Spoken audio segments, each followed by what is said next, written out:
नमस्कार, स्वागत है आपका। आप देख रहे हैं सी न्यूज़ भारत। मैं हूं आपके साथ इशिता। वक्त हो गया महाराष्ट्र बुलेटिन का। इस बुलेटिन में हम बात करेंगे कल्याण की, जहां 5 लोगों ने घर में घुसकर 19 वर्षीय युवती की हत्या कर दी। साथ ही बात करेंगे संभाजी नगर की, जहां आंगनबाड़ी भर्ती प्रक्रिया में भ्रष्टाचार और घोटाले की खबर सामने आई है। ऐसी तमाम खबरों पर करेंगे विस्तार से बात। डोंबिवली की यशस्वी शैलेश देसाई ने आईसीएसई 10वीं बोर्ड परीक्षा में 97% से ज्यादा अंक प्राप्त कर सभी का ध्यान आकर्षित किया। होम इंग्लिश स्कूल की छात्रा यशस्वी ने सफलता बिना कोचिंग के घर पर मेहनत से हासिल की और इसका श्रेय अपने माता पिता और शिक्षकों को दिया। चित्रकला की शौकीन यशस्वी भविष्य में मेडिकल क्षेत्र में करियर बनाना चाहती है। उनके पिता इलेक्ट्रीशियन है, माँ गृहिणी है और छोटी बहन भी पढ़ाई में होशियार है। स्कूल की वॉलीबॉल टीम की कप्तान रही यशस्वी को उसकी चचेरी बहन ज्ञानश्री गदरे ने बधाई दी और बताया कि वो बचपन से ही पढ़ाई में काफी तेज रही है। नमस्कार, मी ज्ञानश्री गंद्रे, हिची बहीण आहे। मी मामाची मुलगी आहे माझ्या। ही पहिलेपासूनच म्हणजे अभ्यासात खूप म्हणजे चांगली होती। कधी म्हणजे आमच्याही घरी आली ना की ती कंटिन्यू स्टडीज करत असायची आणि म्हणजे मी तिला बघितली, ती अक्षरशः कधी-कधी खूप रात्रपर्यंत सुद्धा अभ्यास करते। तिला चित्रकलेची अतिशय आवड आहे। तसेच तिला ना व्हॉलीबॉल सुद्धा खेळायला आवडतं। ती तिच्या स्कूलमध्ये कॅप्टन होती व्हॉलीबॉलमध्ये आणि पुढे तिचं ड्रीम आहे, तिला डॉक्टरमध्ये सुद्धा जायचंय। साइड बाय साइड तिला गव्हर्नमेंट थ्रू म्हणजे आय-ए-एस वगैरे सुद्धा बनायची इच्छा आहे तिची। त्यांना म्हणजे बघा, आता प्रत्येक गोष्ट जी आहे ती तुमच्या मेहनतीवर डिपेंड आहे। असं नाही की ज्या मुलींची परिस्थिती चांगली असतात त्याच पुढे जाऊ शकतात। जो तो इच्छा म्हणजे आपली असते। आपण जर मेहनत करू तरच आपण पुढे जाऊ शकतो। जर तुम्ही मेहनत नाही करणार तर पुढेही नाही जाऊ शकत। तिचं नाव यशस्वी आहे। तिने 10वीच्या परीक्षेमध्ये चांगलं यश प्राप्त केलेलं आहे आणि असंच पुढे वाटचालीत तिने यश प्राप्त करत राहावं हीच इच्छा आहे माझी। मला खूप आनंद आहे। तिने क्लास न लावता खूप प्रमाणात मेहनत घेतली आणि चांगल्या पद्धतीने अभ्यास केला आहे आणि ती रात्रभर पूर्ण रात्रभर ती अभ्यास करायची केव्हा-केव्हा. कळलं तर तिची मम्मी तिला सपोर्ट करायची. मम्मी सांगायची, मी नाही काय सांगायचं. आणि मला उलट चांगला आनंद आहे। आमच्या खानदानामध्ये देसाईमध्ये तरी परिवारामध्ये तरी तिने पहिला क्रमांक म्हणजे चांगलं खूप यश मिळवलेलं आहे। भरपूर सपोर्ट केलेला आहे आणि ती आयसीएसई बोर्डातून पहिल्यापासून शिकते, त्यामुळे शिक्षणात चांगला सपोर्ट झालेला आहे आणि तिला ते करून सुद्धा पुढे आय-ए-एस बनण्याची इच्छा आहे। आमची सुद्धा इच्छा आहे तिला पुढे आय-ए-एस बनवायचं आहे। त्यामुळे ती तिच्या पद्धतीने पुढे पण तो अभ्यास चालू ठेवणार आहे। मला खूप तिचा अभिमान आहे आणि ती नेहमी चांगल्या मार्काने नेहमी पास झालेली आहे। तिचं फोकस खूप छान आहे अभ्यासावरती। त्यातच मला खूप आनंद आहे तिचा। ट्युशनला वगैरे जायची नाही, क्लासेस वगैरे तिने कधीच लावले नाही। आम्ही ती घरीच अभ्यास करायची। शाळेत जे शिकवायचे तिला व्यवस्थित समजायचं, ते घरी येऊन ती रिव्हिजन करायची। काय अडलं तर ती मला विचारायची। त्यामुळे तिचा क्लासेसचा कधी फोकस नाही राहिला। गरज नाही वाटली कधी क्लासेस लावायची। डोंबिवली से सी न्यूज़ संवाददाता दीपक मोरे की रिपोर्ट। कल्याण के महात्मा फुले पुलिस थाना क्षेत्र में एक चौंकाने वाली घटना सामने आई। कल्याण पश्चिम के इंदिरानगर इलाके में गुलाम शेख उर्फ मुन्ना शेख ने निसार सैयद से शराब के लिए 200 रुपए मांगे। निसार ने मना कर दिया, जिसके बाद लड़ाई झगड़ा हुआ और वो दोनों अपने घर चले गए। लेकिन बाद में रात 10 बजे मुन्ना का बेटा अब्दुल रहमान शेख और साथी शोएब शेख, अजीज शेख, शाही शेख और खुद मुन्ना सैयद के घर पे गए और उसकी पिटाई शुरू कर दी। बीच बचाव कराने आई उसकी बेटी सानिया, जो कि 19 वर्षीय है, उस पर हमला कर दिया गया और उसकी मौके पर ही मौत हो गई। बता दें कि सानिया की शादी अक्टूबर 2024 में हुई थी। ससुराल मलकापुर में था। छुट्टियों में वो यहाँ अपने मैके आई हुई थी, लेकिन उसकी हत्या हो गई। मेरा नाम सैयद निसार है। क्या हुआ था रात को? रात को मैं रिक्शा में बैठा था। अचानक में मेरे को 200 रुपये मांगने लगा, तो 200 रुपये दे बोलता मेरे को। मतलब भाई जबरदस्ती क्या है। एक मुन्ना नाम का लड़का भैया है, तो डायरेक्ट मेरे को गलची पकड़ा है। पीएल था ज्यादा, गलची पकड़ा, हाथ सप्लाई हुई हम लोग की। फिर सॉरी सॉरी बोलने लगा। बाद में 8-10 जनों को लेके आया, मेरे को मारा। लड़की छुड़ाने की, तो लड़की की तरफ फटका बैठा है। राड लेके आया था मारने के लिए। घर के अंदर उसके मारे मेरे को 12-13 जन ये क्या सूझ गया। नाम पता है? सोएफ है एक का नाम, सोएफ। तो लिखे हुए ना, पढ़ना उसको। सोएफ है, शाहिद यूसुफ शेख, मुन्ना। मेरे को बोलता है पाउडर पिला, मुन्ना भैया था, मेरे को बोलता है पाउडर पिला। मैंने बोला भाई पैसा नहीं है मेरे को, काय के लिए पिलाने का। डायरेक्ट गलची पकड़ा, मेरी उसकी हाथ सफाई हुई, खुला बता रहा मैं। बाद में क्या बोलता है। कल्याण से सी न्यूज संवाददाता दीपक मोरे की रिपोर्ट। छत्रपति संभाजीनगर के कन्नौज तालुका में आंगनवाड़ी भर्ती प्रक्रिया में गंभीर अनियमितताओं और घोटालों के आरोप सामने आए हैं, जहां अभ्यर्थियों ने आरोप लगाया कि स्थानीय उम्मीदवारों की अनदेखी कर बाहरी लोगों को प्राथमिकता दी गई। साथ ही एक अभ्यर्थी का जाति प्रमाण पत्र जानबूझकर दर्ज नहीं किया गया। इन आरोपों के बीच संबंधित अधिकारी कैमरे के सामने आते बचते रहे और कार्यालय छोड़कर चले गए, जिससे भ्रष्टाचार की आशंका और गहरी हो गई। वहीं शिकायतकर्ता ने जाँच की मांग करते हुए संबंधित अधिकारी के खिलाफ मामला दर्ज करने की मांग की है। नमस्कार, आपण कन्नड तालुक्यातील महिला बाल विकास कल्याण विभागात आलेलो आहोत। आता सध्या मदतनीसच्या जागा भरलेल्या आहे, अशा वेळेस इथलचे कॅन्डिडेट आहेत त्यांना ऑब्जेक्शन घेतलेलं आहे की बा जे मूळचे रहिवासी तिथे नसताना ते मुंबईला राहत असताना त्यांना त्या कॅन्डिडेटला त्यांनी जॉईनिंग केलेलं आहे।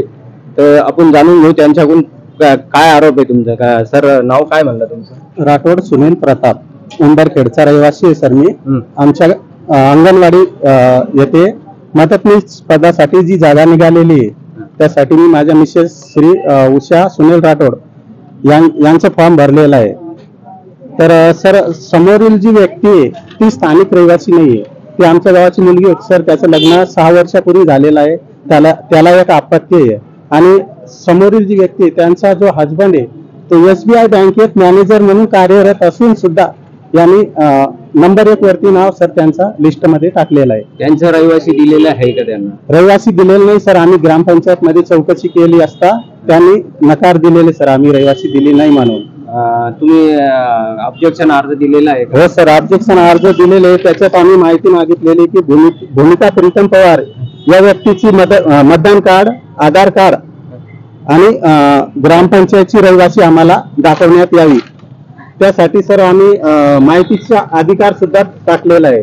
आम्हाला कोणत्याही प्रकारचा रिस्पॉन्स भेटलेला नाहीये, कोणत्याही प्रकारची मदत इथून भेटलेली नाही। तुम्हाला असं म्हणण्याचं आहे की बा हे जे झालेले आहे बिगर छाननी न करता, कागदपत्राची छाननी न करता बोगस हे करून कुठेतरी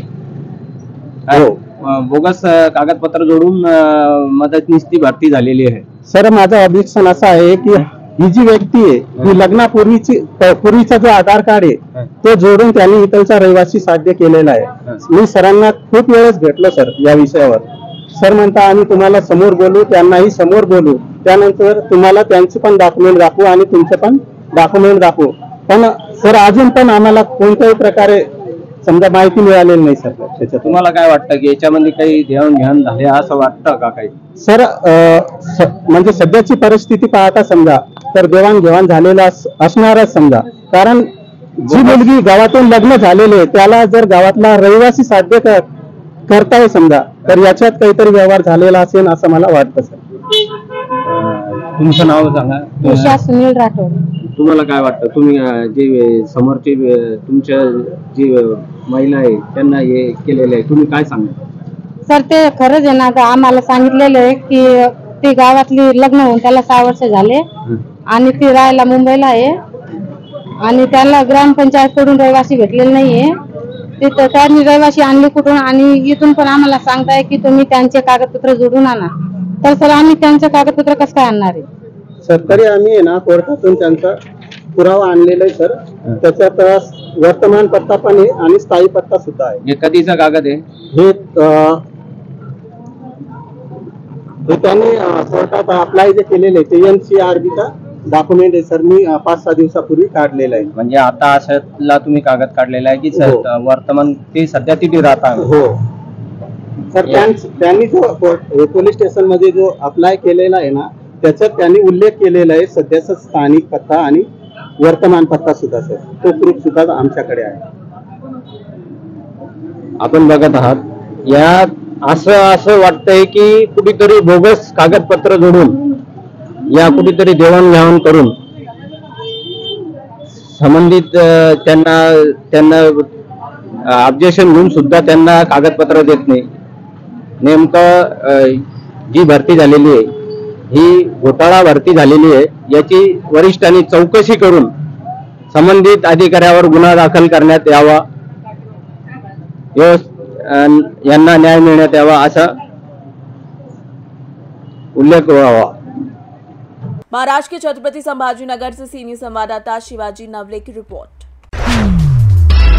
महाराष्ट्र के कन्नड़ तालुका के गणेशपुर गांव में स्थित सिंचाई विभाग के तालाब में 2 मई से 4 दिनों में लगभग 5 से 6 टन मछलियों की मौत हो गई, जिससे मछली पालन करने वाले सभापति नारायण सरीचंद पवार को 30 से 35 लाख का भारी नुकसान हुआ है। मौत के कारण अभी स्पष्ट नहीं है, लेकिन आशंका के चलते पानी की जांच के नमूने प्रयोगशाला भेजे गए हैं और ग्रामीणों को इस पानी का उपयोग न करने की सलाह दी गई है। वहीं इस झील से 4 गांवों को पानी आपूर्ति होती है, जिससे किसानों और पशुपालकों में भय का माहौल बना हुआ है। मित्रांनो, माझ्याकडे गणेशपूर तळ आहे, एकोणच बसून याच्यामध्ये आम्ही मासे सोडलेले आहे। जवळपास यंदा मासे आम्ही जवळपास 30-35 लाख रुपयाचे मासे सोडलेले आहेत बोटुकली म्हणून। आणि गणेशपूरच्या इरिगेशन तळ्यामध्ये कमीत कमी आम्ही एकोणच बसून व्यवसाय करतोय आणि याच्यावर कमीत कमी आमचे 30 ते 40 लोकांचं कुटुंब चालतोय। अरे त्याच्यानंतर हे असे जर मासे जर मरत असेल, अशी जर नुकसान होत असेल तर आम्ही करायचे काय? आणि आम्ही शासनाकडून एवढा पैसा घेतलेले, सगळं प्रायव्हेट लोन घेतलेले, अजून डिपार्टमेंटकडून मच्छी व्यवसायाकडून सुद्धा कर्ज घेतलेले आहे। हे आम्ही कसं फेडायचं आणि आमचं पोट कसं भागवायचं हेच आम्हाला काही सुचूनही लागलं। रोजचं शुक्रवारपासून कमीत कमी आमची आतापर्यंत 7 ते 8 टन मासे मेलेली आहे। हे मासे मेलेले आहे ते आम्हाला असं वाटू लागलं का या जगामध्ये राहू नये, फाशी खाऊन मरून जायचं, या लोकांचे पैसे कसे फेडायचं असं जीवाचं पलीकडे आमचं उदार जीवन असं होऊ लागलं। आमचं असं आम्ही सांगू शकत नाही, असं आमच्या जीवाचं पलीकडे होऊ लागलं। शासनाने आमच्याकडे हे पाऊल सरी दखल घ्यायला पाहिजे आणि आमचं काहीतरी निर्णय द्यायला पाहिजे, एवढीच माझी विनंती आहे। नमस्कार, मी सरपंच दिनकर खरात, जांभळी जागीर। 4 दिवसापासून इथं अतोनात नुकसान होत आहे। पूर्ण धरणात आम्ही चक्कर मारला तर बघितलं तर पूर्ण माशांचा खच पडलेला आहे। इतकं अतोनात नुकसान या लोकांचं आहे। गरीब कुटुंबातले लोक आहे, काबाड कष्ट करून त्यांनी बीज सोडलेलं आहे आणि 20 ते 25 वर्षापासून ते व्यवसाय करतात, पण आतापर्यंत असा प्रकार कधी झालेला नाही। आणि आताच हा प्रकार असा कसा झाला, याचं शासनाने काहीतरी दखल घेतली पाहिजेत। का बरं एवढ्या माशा मरत आहेत? कारण ह्या धरणावरून 4 गावचा पाणी पुरवठा आहे आणि त्या गावाच्या लोकांना सुद्धा भीतीचं वातावरण पसरलेलं आहे की बुवा जर आपण हे पाणी पिल्यानं काही दुसरा आपला परिणाम तरी होणार नाही ना, काही जनावरांनी पाणी पिलं तर त्याचा काहीतरी परिणाम होणार नाही ना, या भीतीने लोक त्रस्त आहे। तरी माझी शासनाला विनंती आहे की आपण याची दखल घेऊन पाणी परीक्षण करावं आणि याची या मत्स्यमारांना काहीतरी न्याय मिळवून द्यावा अशी मी विनंती करतो। वन्य प्राणी पक्षी सुद्धा इथं राहतात, ते सुद्धा पाणी पितात, त्यांची सुद्धा हानी नाही झाली पाहिजे, याची शासनाने काळजी घ्यावी। छत्रपति संभाजीनगर से सीनियर संवाददाता शिवाजी नवले की रिपोर्ट। इस बुलेटिन में फिलहाल इतना ही। देश और दुनिया की तमाम बड़ी जानकारियों के लिए देखते रहिए सी न्यूज़ भारत।